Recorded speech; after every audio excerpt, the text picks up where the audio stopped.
It's easy how the whole thing started. An absolute piece of cake. You want to take control of your life. You want to do something and create something rather than watch everybody else have some reason why something can't happen.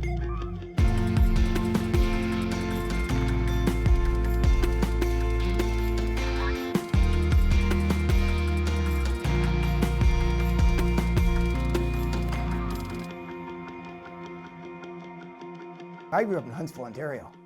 What are you going to do there? Hockey stick, lacrosse stick, want to play hockey, get better at figure skating, get better, learn how to skate, but get better at something. So I got into figure skating, just do that. Did it in the Coles Notes till I was 16, became second in Canada and junior, which is okay, you know. Did it mostly on luck, I wasn't that good, you know, I was okay. And very simply, I quit skating at 16, never thought I'd skate again. Had no intentions of doing any of this thing. Told my dad, don't invest another penny in me, I'm done. I have no confidence and we can't afford it. You know, and my dad died suddenly at 19, when I was 19. I have a younger brother, 16, and a sister, 11. And my mother doesn't drive a car. That's not good. So my dad's wish was kind of, what if Doug will tell him to take another shot at the skating business. Tell him to put the thing back on and let's see. And 19, I made a decision. I'm going to either, I'll be back to 1973, I'm going to be back to quitting skating again, or do something to make a difference and take responsibility for my own life. And that's where we started in Aurelia. We thought it was a nice hub or zone. Huntsville, Racebridge, Penetang, Midland, Barrie, Thornbury, Collingwood. Everything could attach, even, you know, going to the Keswick zone. And I think we thought, well, that could be a premium spot to develop. And that's how the whole thing got started. On top of that, taking your hats off and going, you know, we have to do a lot of going out and finding what's there, not just wait for it to come. That's where you found, wow, Midland Penetang, Brian Orson. Look who's in Elmo, Michelle Simpson. Look who's in Huntsville in here, Robert Tetley. And here's Elvis only down living in Newmarket, Brian Hill, Well, every stone I looked under, there was talent. It was right in front of us, right here, and all we had to do was grow our own deal. So we wrapped our arms around what we do, participated in our own life, and got going. And that's how the whole thing started. And fortunately, with our all be made of the same kind of cloth, we're able to pull together with that excitement, passion, enthusiasm, charisma, driven by each other, a motivation to let's see what we can do. The Elvises, the Brian Orsers, Jeff Buttle, Takeshi Hondas, the Stephen Cousins, the Josie Swinards, the Jennifer Robinsons, and the list goes on, that we were able to have quite a run. I first started skating at the age of 2. Grew up in a small town, Kapuskasing, Ontario, way up north, and came here in the summer of 1990. Did the summer schools here because we didn't have any ice where I grew up, and from then on I was here every summer until I moved finally at the age of, I think it was 13, starting high school. For me it was a pinnacle for me to be able to come here and train with the best skaters in the world. It was very well known, not only to be such a skating hub, but for men. And you know, growing up in Northern Ontario, there weren't many of us in figure skating. So it was a great opportunity for me to come and just really have that inspiration and see my idols actually skating live. At that time, Elvis Stojko was obviously the big name. Brian Orser had just retired from competing, but there were skaters like Jeff Langdon, and really a lot of skaters for me to look up to see jumps that I had never seen in person. I was so inspired to come here to see those elements in person, as it really helps you develop as a skater, because to see it, you realize that it's possible to be done. It's not something that you're watching on TV, it's something that you can really identify with. So not only are the better skaters inspiring you, but also the skaters of your level. There are other skaters of your level, which is great as a man, to be able to motivate each other and compete with one another. there's so many things that come flooding, so that's a very emotional moment to stand on the podium at the Olympics. And I was very fortunate. At a young age, I started working with my coach here, Lee Barkel. I was 7 or 8 years old when I started with him, and at the Olympics I was 23 years old, and I was with him all the way through. So I think, I was very fortunate to have a good relationship with him, and a lot of skaters jump all over the place when it comes to coaching, and I had that stable relationship with Lee. It's my home, I grew up here, and I managed to get all of my triples and a quad here, so I owe it to the school.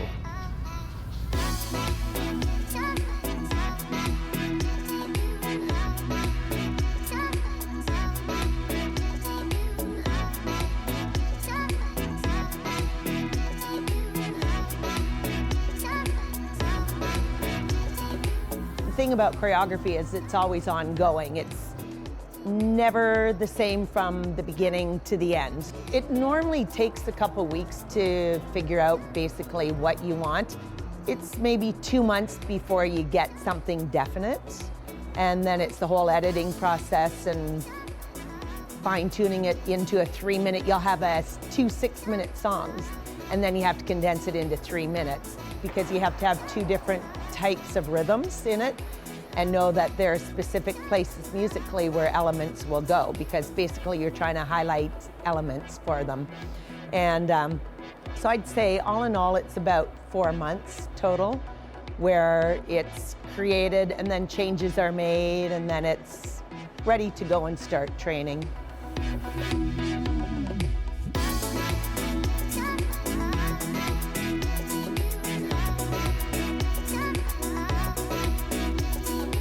Sometimes you have to kind of stretch your limits for them. It's easy to get comfortable in what they're good at, and you think, okay, well, if they're going to grow as a performer, as an athlete, you need to push them to do something different sometimes. That's where off-ice dance coaching comes in as well. Our ballroom teachers, our modern dance teachers, because you're doing something new, so it helps if they can train that off-ice and get a feel for it, and then you just create a package that's new and exciting and different and grows them as a performer. Some of the things we work on off and on ice are bringing in the characteristics of the ballroom and Latin dancing. And it really does play a big role because we're working on our posturing, framing, musicality, partnering, so it definitely plays a big role. I have a chance to watch the team's programs exactly the way they need to be. That way we can take a look and see how we can fix and improve all of the stuff we've been working on off ice, on here, on ice. So they've got a foxtrot going on, we'll do a foxtrot, a tango, a waltz, a cha-cha, a rumba. We'll bring in some of the rhythm, music, and all of that. Now, some of the dancing off ice is not exactly the same as on ice, so we really do what we can to make it look like ballroom dancing on ice. It helps a lot with our dance, and especially our pattern dances. Oh yeah, and just like standing up, like, teenager slouch, just get that going. Like when we're practicing, like keeping our legs straight and stuff like that, we do it on the ice too. And the position will help, because if we're in a hold, like waltz hold that's the most common waltz hold for ballroom.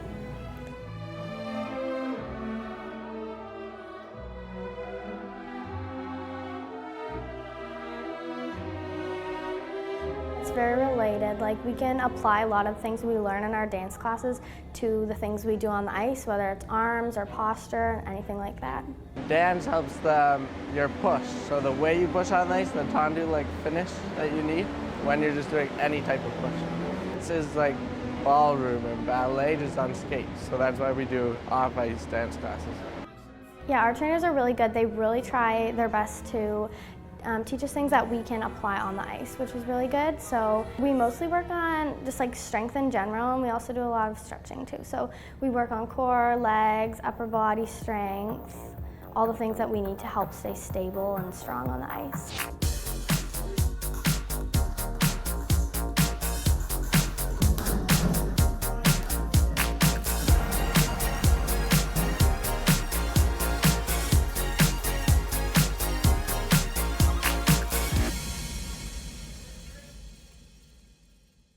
since I've had surgery, like there were some really hard moments in the gym where it's like, I don't feel as strong as I once was. And that's like, as an athlete, that's a terrible feeling. Definitely there's like day-to-day like training injuries. I think that's normal for everyone. You're falling so often, like your body takes quite the beating. It certainly helps that multiple practitioners within our clinic, including myself, used to skate formerly at Mariposa. So we're quite familiar with the different disciplines and what's required on the day-to-day from an on-ice perspective as well as an off-ice perspective. So that certainly helps aiding in the correct assessment, diagnosis and treatment, as well as kind of prevent injuries from occurring, which is difficult given the intensity of their training regime, but we certainly work with the skaters as well as the coaches in order to achieve that goal. Definitely a lot of like prehab, rehab that isn't seen in the spotlight. You like fight through it, and I don't know, like it's worth it. Like you love the sport. A lot of people think that figure skating is easy. It's probably the toughest sport I've ever played. The amount of impact on your body that it causes is brutal. The pain that you have to push yourself through. You can't just say, ow, ow, this hurts today, I might just take the day off. You have to push through it. I tore my groin last September, and I skated through it without really, the pain. It was quite painful, but I kind of just pushed and I pushed and I pushed. The pain was unbearable. I couldn't walk, so we ended up getting that fixed up. I finally feel prepared. I'm not gonna lie, I don't feel as confident or as ready as I usually do because I missed a whole chunk of training. But I'll take it as it comes and do my best, put my best out there. It's all I can ask for, really. You know what I mean? Like there's that little, okay, I got it set, but it's not too long of a pause. Like after the bracket? Yeah. Like you want to have control after the bracket, so you got to hit that, okay, I'm good, and then go. Does that make sense? Okay. I feel like I keep breaking. Yeah. Okay, cut your breath? More or less.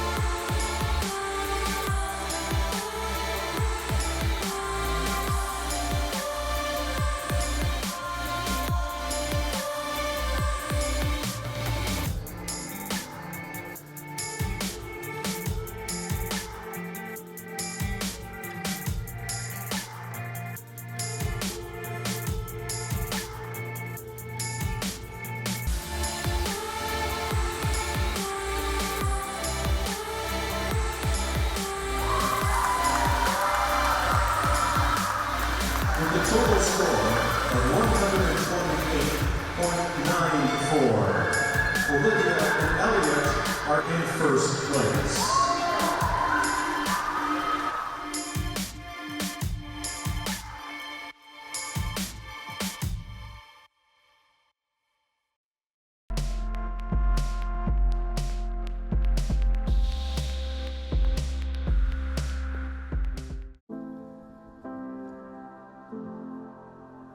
So when Mariposa moved here into this facility late in the 80s, it was right after the Olympics, and we had the school here, and it's just natural. We got teenagers here, they've got to go to school, so we developed a relationship with them, and from that sprang the co-op program. Innisale's got a high performance co-op, meaning we cater to high-end athletes. Mariposa being one of them, ranging in all grade levels, grade 9 through grade 12. We come up with topics that cater to their athletic needs and performance and whatnot, and then we localize it to their individual grade levels, so that way they're all on the same task and topic, just the depth of each level. For instance, grade 9, grade 10, and we get deeper and deeper into the topics as they progress in grade level. It's definitely a challenge for them. They have to be on top of their game, both academically, inside the school, outside the school, and on the ice. They have to be organized, and we have to help them try to be organized as best we can, because they put an awful lot of hours into what they do. It's nice to see the progression of the athlete, of the student, both the athlete and the student really, because they are different. But having the students go through our program, and hopefully we have something in there that we've done to help them progress, both on the ice or in life, and they can use that to their advantage in the future. It's been a good thing. We've had a good working relationship with the school, and we're very fortunate to have that. Can't Skate is, for the association, the National Association, it's a big feeding ground for all the programs that happen after that. Learn to Skate, it's our broadest entry level. That's where our talent is. We've had Olympians, whether they're the Jeff Buttles, the Brian Orsers, Mitchell Islam, Alexandra Paul, Veronique, they all started in Can't Skate. So we have to take care of those kids. Head, lift your leg. One more, really big jump. Good. Woo. We just teach the little ones basics and how to skate, and I think it helps them. I like to give back to my sport. Like, I just like to teach them, and I enjoy skating, and I think it's super fun. So definitely like helping them find their likes, and you know, I definitely think that they like skating. And then when they learn something new and they're so happy and excited and, Mom, look what I learned. March backwards. Take little backward steps. There you go.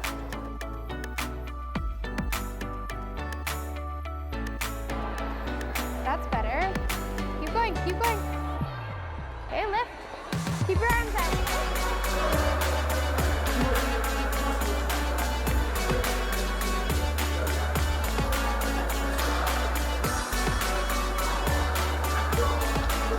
Our biggest area of growth has been hockey.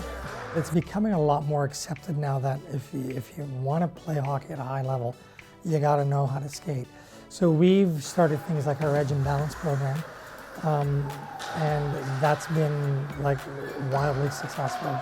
We've just started a relationship with Barrie Minor Hockey, where we're going out and basically providing their own skate programs for them, but doing it like the figure skaters do. It's actually pretty rewarding to see from the standstill. You have to literally teach them to march, you know, tiny steps on the ice. It's really rewarding, it's fun. Some of the programs that we've got implemented now with Mariposa and the partnership with BMHA to get all the players in the area, trying to get them a better foundation of skating and edges while they're just getting on the ice. To the other end of the spectrum, I have Barry Colts coming out to work today, right up to the captain of that team. Watch the head again. That's better. Better.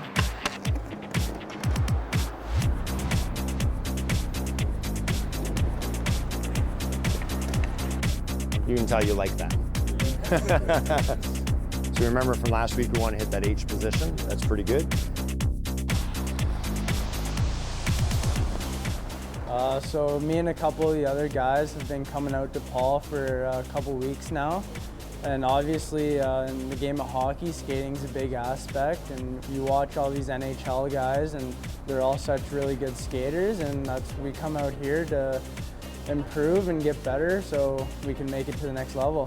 What you do here, you have to practice all the time, so we come here and then every day at practice with the team, we're always practicing what we've learned here, and he sends us more videos and stuff to go over, so we go over that, and I really do think it ends up turning into something that we do use in games.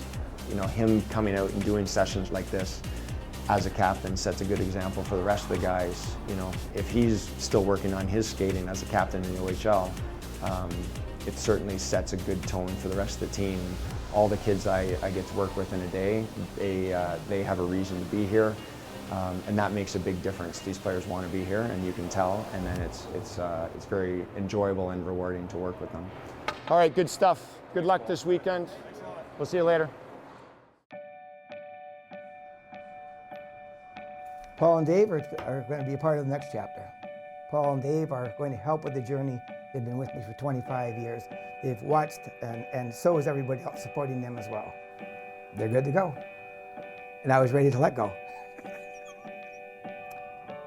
When Paul and I came to him and said, what's your exit strategy? What's your succession plan? He was pretty excited because Paul and I have been here for a long time. He just saw it as a way of keeping the school, passing it on, but keeping it in family, and trusted us with the legacy that he has built in this community.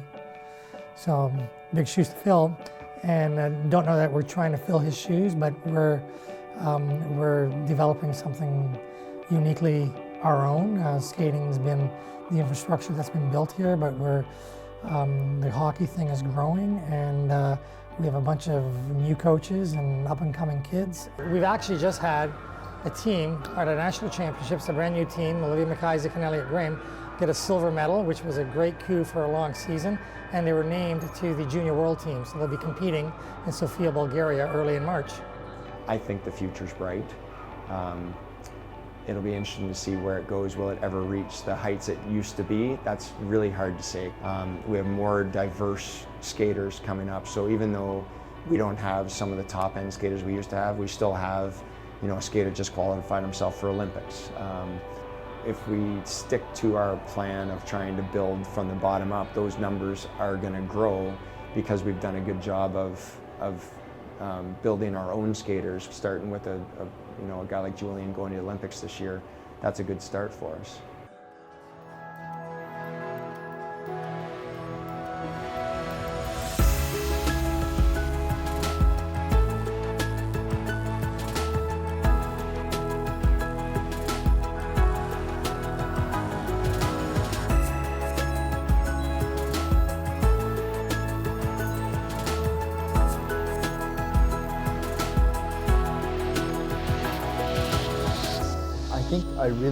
I'm very lucky to be able to find this place and to see that everyone here accepts me. You know, I would love to see Mariposa, you know, go back to its days where, you know, everybody came back here and all that, and I see that as well now. Like, it's getting back there, you know, and it's just an honor to be able to bring this name Mariposa out there and show that they could produce a skater as well from Malaysia who has, you know, no background in skating and make it to the Olympics. I think everybody, the whole nation is very excited together because it's the first time Malaysia will be at the Winter Olympics. I remember some people have been asking, there's such a thing as a Winter Olympics? Because whenever we see Olympics, they think it's just the Summer Games, you know.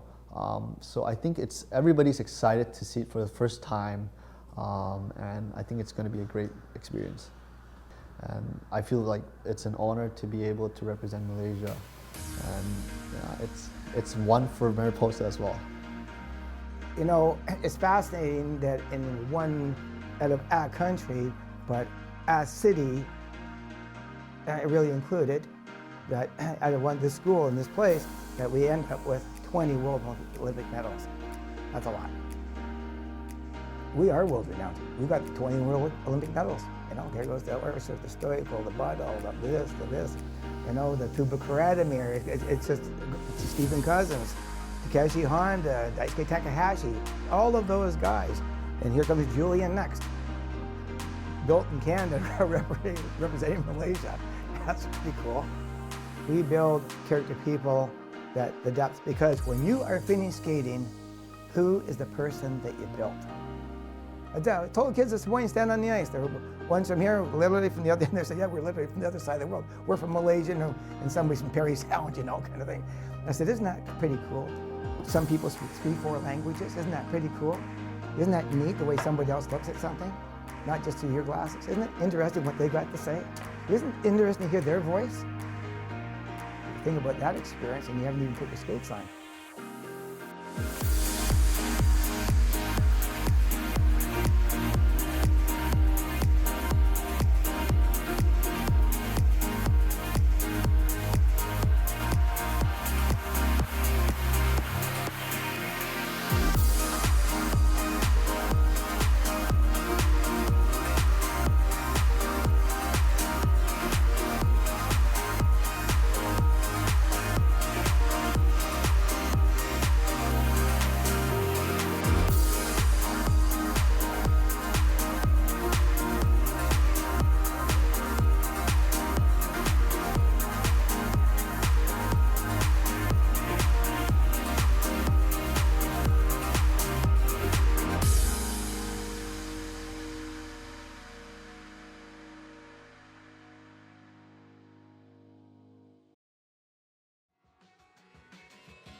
moving.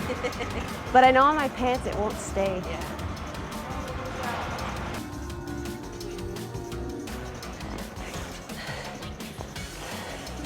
I may have broken it. This thing broke, I think.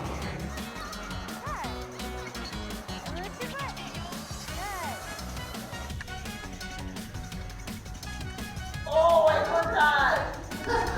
Like it came up from like the sun. That's not a healthy sound. Oh, is it that a crunchy sound? Do you go to physio? Have you told them about this wonderful sound that comes from your body? No, I just told them. Oh, okay. I would maybe bring it up just so they can see what's up with your hips, because there might be something wrong with your hips. Hips are complicated things. That's a major area for problems. But we'll talk about hips today.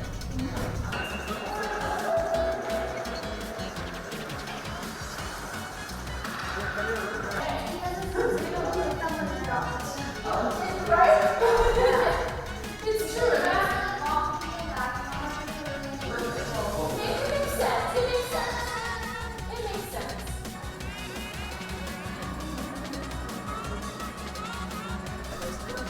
Oh! Oh, I did not. Yeah, that one's just gonna, so the one on below, that one's just